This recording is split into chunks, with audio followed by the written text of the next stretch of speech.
we're founded on the belief that relationships are what change the trajectory of somebody's life. It's what Hmm. encourages them, it's what motivates them, it's what lets them know that they are valued in their community. And so the work of communities and schools is to place what we call our site coordinator on campus.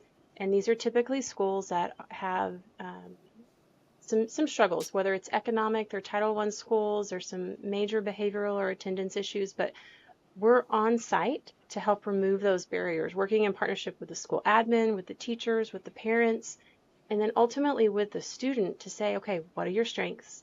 What are your challenges? What barriers can we help provide resources, connections, skill building for so that you can continue to be successful in academics, that you show up to school, that you are fully engaged in school and things don't draw you away, so that you graduate and you graduate on time. And then when you graduate, you are fully equipped to be in the community, you're ready to give back, you have value, and we want you to know that you have that because when those next generations are coming out of school and they're going into the workforce and they're going on to college, they're our next generation. So they need to know and they need to feel from us as a community now that they are important and that they are what's going to help us continue to grow and thrive.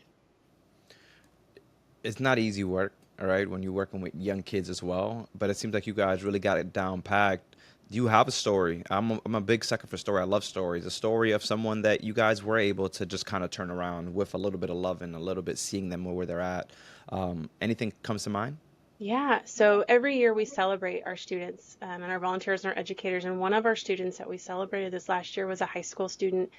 He, throughout his high school career, had experienced homelessness, not being able to be with his parents directly, couch surfing from friends. Ultimately, when he met our site coordinator, he was behind. Like he was not going to graduate and so far behind. It was like, I don't know how you're going to make up 2 years of course credit. But through our site coordinator just diligently saying like, hey, how are you? I'm here. What you need? I'm so glad you showed up today. They built this relationship where the site coordinator was then able to say like, I I know you. You can do this and I Hmm. expect more.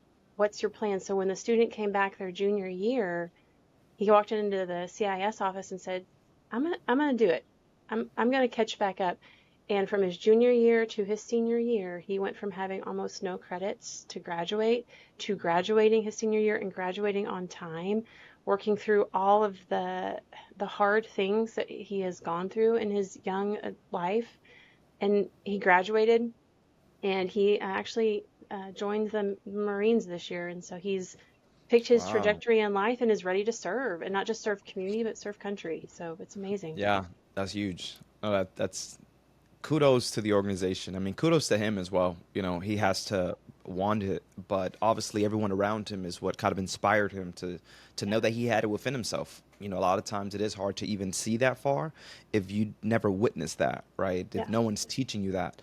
But I love it. I love that you guys are kind of pouring into it. Your leadership really just comes, and I think we talked about this last time, from a place of faith and purpose.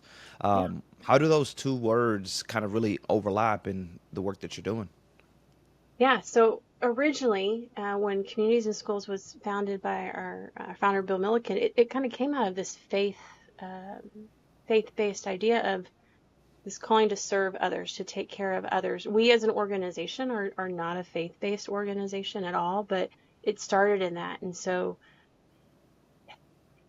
my personal faith also found connection with that. I believe that we are called to love and to serve all people. Um, and this gives that space. And it doesn't have to be, again, we don't evangelize, we don't promote one religion or one faith community over the other, but that recognition that that's part of who we are as individuals. And how can that also be a strength and be a support? But it's also the underlying piece that says, we have purpose and we have more to do than just be physically present on this world, but to give back and to leave it a better place than what it was. I agree, and kudos, you're doing it. Can you share a time though when you mentioned purpose, where purpose actually mattered more than a paycheck in your career? Oh man, Probably all the time, right? all the time. It's funny. So when I started out in CIS of the Heart of Texas, which is in Waco, Texas, my family moved to the North Texas DFW area.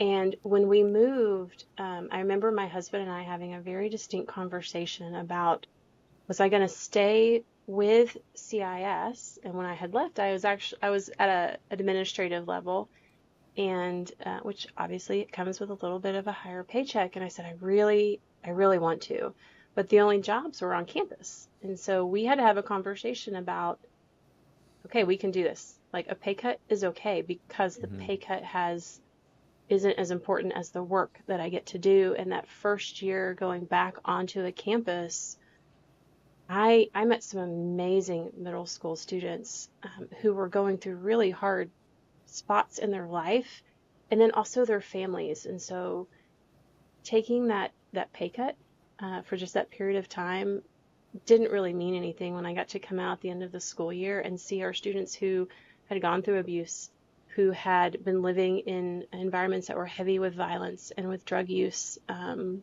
distribution out of their home. But they made it. They finished the year. They moved on. They found a better place to be. That matters Yeah. so much more than a paycheck.